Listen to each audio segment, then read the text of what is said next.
Līksnes pagasts ir 3. vieta Daugavpils novadā, kur piestājas mobilais mammogrāfs. 2 stundu laikā pārbaudītas 20 sievietes. Daļai šī pārbauda tika veikta pirmo reizi dzīvē. Iemesls, kāpēc ārsta vizīte tiek atlikta, veselība šobrīd lauku cilvēkiem diemžēl nav prioritāte.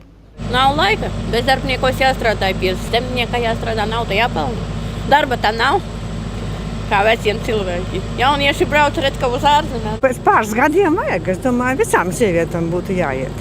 Nevar jau tā par savu veselību nemaz nerūpēties. Šobrīd jau cilvēki tā kaut kā tā veselība otrajā plānā. Redziet, darbs jau. Visi ar to darbiņu. Visiem darbiņus nav laika.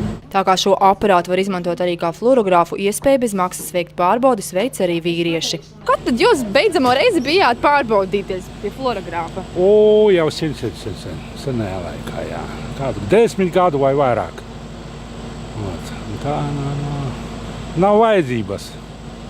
Pīpot nav ko, pīpājam maz, elpējam ar gaisu svaigu, viss ir kā kārtībā. Kā vērtējat šādu te, ka brauc pie cilvēkiem? Viss forši pareizi. Ne katrs cilvēks var uz pilsētu aizbraukt. Ne katrs. Nav naudas. Tev ir vairāk, ap 70% mastūcīgie. Pavirši attieksmi pret savu veselību, neveselīgs dzīvesveids, pārpūle, naudas trūkums. Tie ir tikai daži no iemesliem, kāpēc Daugavpils slimnīcas onkologiem statistikas dati nav iepriecinoši. Sievietēm saslimšana ar krūts vēzi kļūst arvien aktuālāka problēma. Sieviešu kontingenta starpā krūts vēzis ir pirmā vietā. Piemēram, par 2011. gadā Daugavpilī primāri ar krūts vēzi saslima 69 sievietes un Daugavpils novadā 21 sieviete. Tātad tas ir ļoti aktuāli. Principā krūts vēzis sievietēm pirmā vietā tā ir ne tikai Daugavpils pilsētas, Daugavpils novada sieviešu nelēme. Tādi skaitļi ir arī Latvijā un visā pasaulē. Piemēram, pasaulē pagājušā gadā ar krūts vēzi saslima apmēram 1 miljons sieviešu.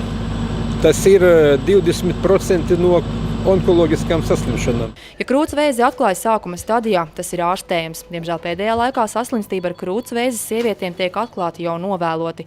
Lai bēdīgos statistikas datus uzlabotu, Daugavpils novada doma kopā ar Daugavpils reģionālo slimnīcu īstenoja Latvijas-Lietuvas-Baltkrievijas pārrobežu sadarbības projektu, kura ietveros iegādājās mobilo mammogrāfu. Tā teikt, ja pacienti nedodas pie mediķiem, mediķi dodas pie pacientiem. Projekta mērķis ir informēt, izglītot sievietes par krūts vēža agrīno diagnostiku, profilaktiskiem pasākumiem un ārstēšanu. Galvenais panākt, lai viņas laicīgi grieztos pie ārsta un veiktu šo profilaktisko apskati.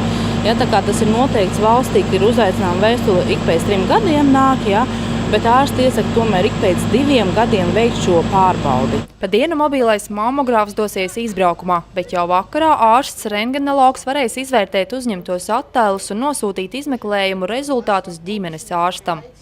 Ja rezultātu izvērtēšanas gaitā tiks konstatēts kaut kas aizdomīgs, pacientes tiks nosūtītas uz konsultāciju pie onkologa. Parasti mēs Latgalē vispār Latvijā runājam ļoti bieži par to, ka mūsu medicīna ļoti dārga, ka medicīna nav pieejama, bet ļoti bieži, kad neizmanto visas iespējas, kuras mums dod šodien, konkrēti šis projekts. Es ceru, ka netaisnosies mūsu bāžas un ka mums izdosies arī ar iedzīvotājiem strādāt intensīvi un intensīvi arī izmantot. Projekta krūts vēža mūsdienīgu apzināšanas, profilakses, agrīnas diagnostikas un ārstēšanas pasākumu attīstība Latvijas, Lietuvas un Baltkrievijas pierobežā kopējās izmaksas ir vairāk nekā 1 miljons latu, no kuriem 90% sedz Eiropas Savienības finansējums, bet 10% projektu partneru līdzfinansējums. Ir ļoti labi, ka ir tāda iespēja, ka varam aiziet, jo tas ir nepieciešams katrai sievietei. Veselība, tas ir pats galvenais dzīvē.